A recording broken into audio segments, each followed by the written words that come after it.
Hello, bridge builders! I'm here with some exciting news. The first volume of interviews is now available on Amazon.com. The link can be found at EatLunchandBoardGame.com. I promise that all proceeds from sales of this book will go right back into this podcast and channel. Whether that is new and better audio equipment for the podcast, or video equipment for the YouTube channel, or even more games to review, the money will not be wasted. Click over to Amazon and get your copy of Eat Lunch and Board Game: The First Course today. And thank you for supporting the show.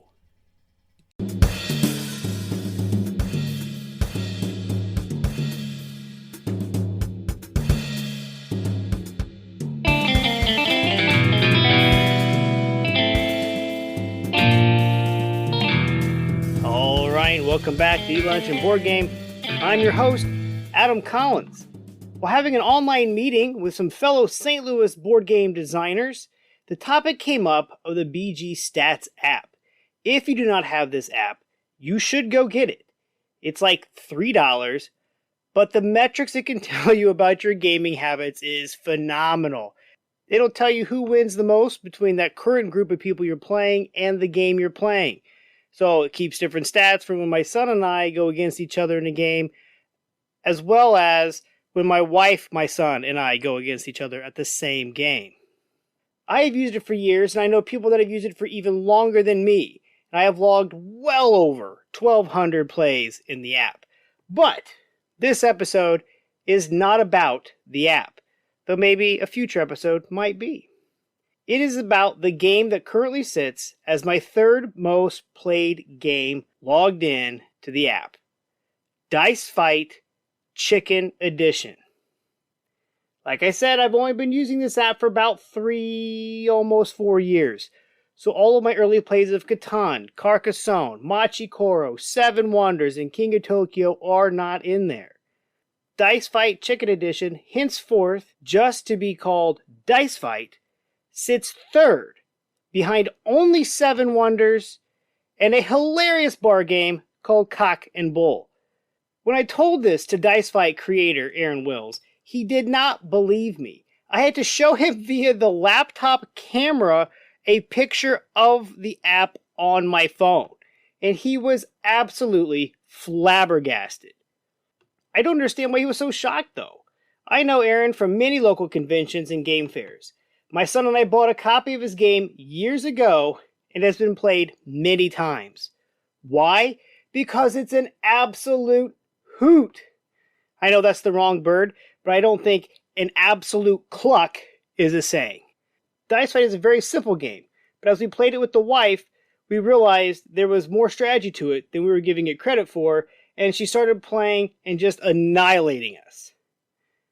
Sadly, the Board Game Geek page for Dice Fight has it at a 6.5 rating with only one review. But that is incorrect. I have given it an 8. But the logarithms of BGG are a little more complicated than most. As part of this podcast, I implore you to go over, give the game a fan, reach out to Aaron for a copy, and let's get this game the attention and rating it deserves. Rule clarity. The rules are one sheet mainly consisting of pictures. The rules are very, very, very, very clear. They are very short, sweet, and to the point. Time to explain to newcomers. So this game is very simple to explain, and you can do it in about 60 seconds. You have 10 chicken tokens and a hand of 10 random cards. You pick a chicken to go fight, roll your die, highest number wins. The non-winner or winners are then thrown into the bucket and another round starts. Last player with chickens is declared winner, chicken dinner. Gameplay. I have the original version, and I now know that Aaron has added some modifications, but for the most part the gameplay has remained the same.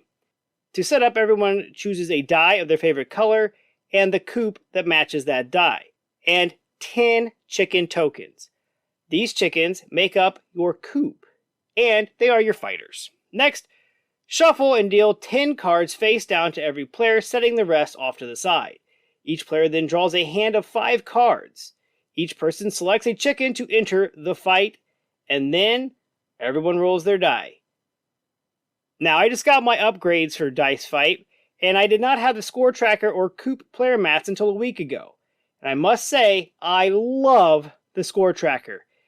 It simply helps you keep track as you modify with your cards the current number your chicken resides on. After the roll, each player puts their fighting chicken on the mat at the associated rolled number.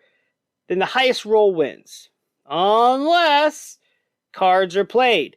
The cards can be helpful to you, like adding to your roll with a +2 or +3, or they could take away from an opponent's roll, like Chicken Little, who is a -2. As cards are played, the chicken tokens are moved up and down the tracker accordingly. There is no limit to the number of cards that can be played per round per player. The cards, however, are limited to just the 10 each player was dealt at the start of the game. Once they're played, cards are discarded, and when you have no more to refill your hand, well, let's just say play your cards wisely.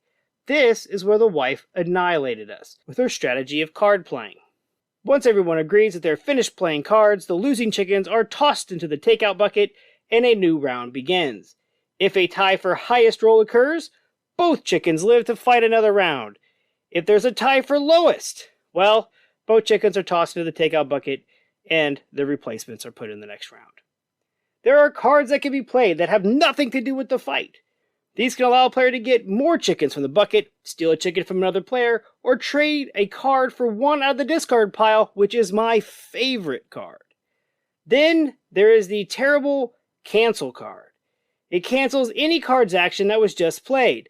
Then you can cancel the cancel. Then a cancel can cancel a cancel that cancel, allowing the original action to happen, and it can get a bit confusing. Again, the last player left with chickens is the winner chicken dinner. Artwork.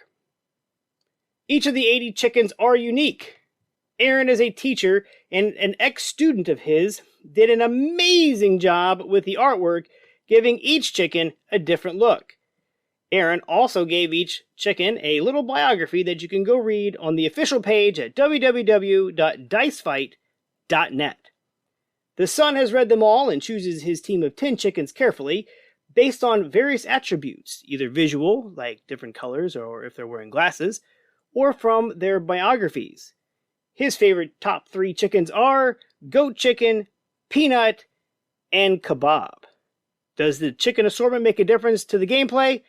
Nope, not at all. But the son likes to do it, so we let him do it. Lunchtime potential. I never broke this game out at work. Honestly, I'm not sure why not.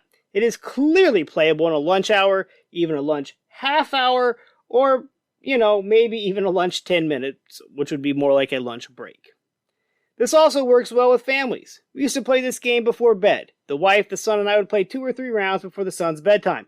This is what led to it becoming the 3rd most played game since I started tracking my gaming.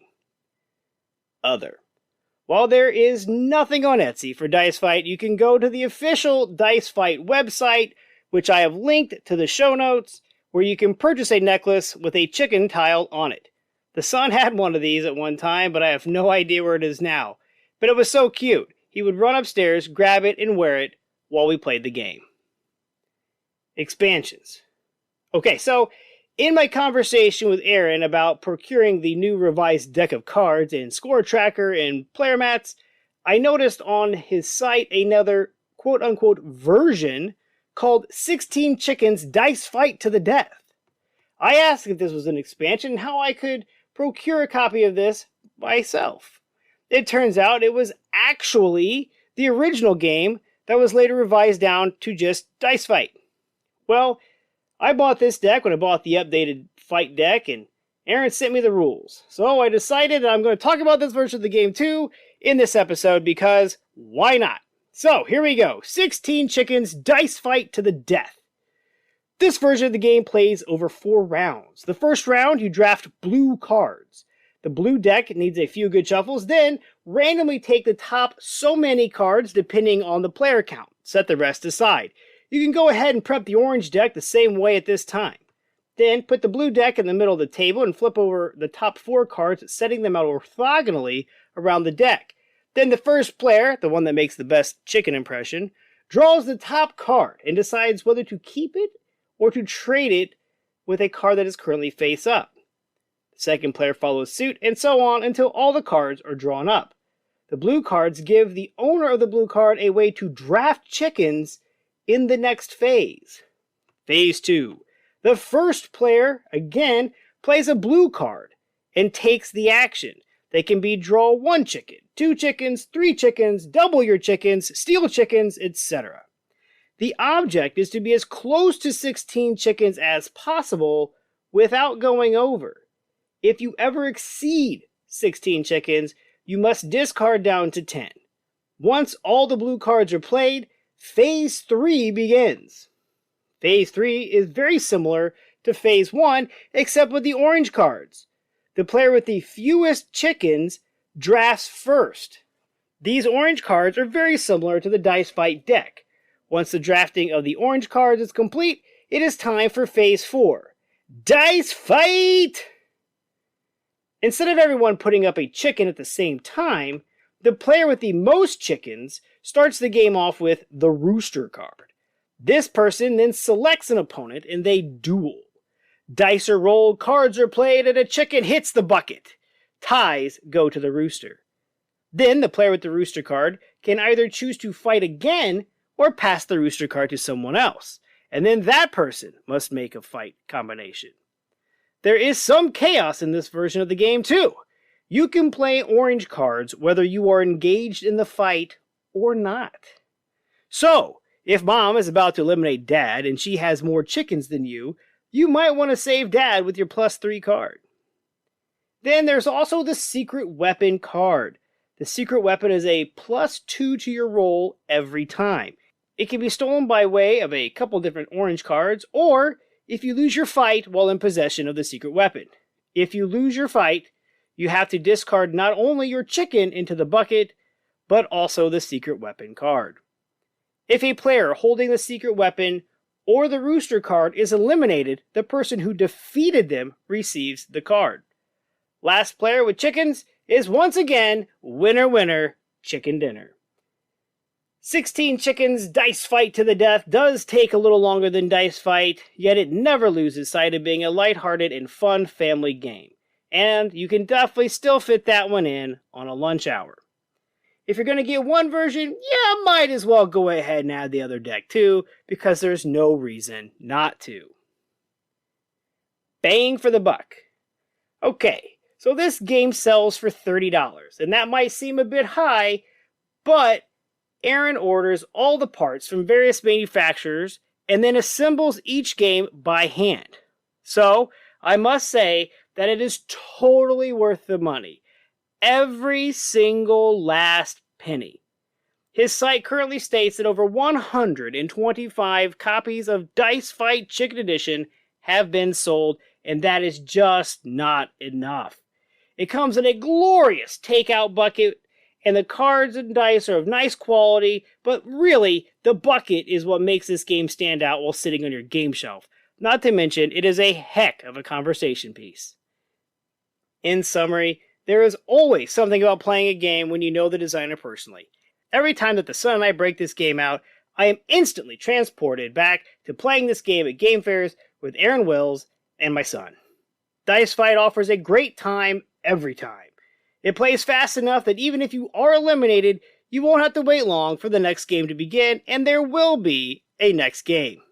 With a family, that can be critical. Keeping the attention span of today's youth can be hard, but the son can play this game many times in quick succession with no hesitation. I love this game, and I urge you to order a copy, rate it on BGG, and start deciding who your favorite chickens are that will carry you to victory and become the winner chicken dinner. You can reach out to me on Facebook at facebook.com/eatlunchandboardgame and email me at eatlunchandboardgame@gmail.com. And remember, board games build bridges.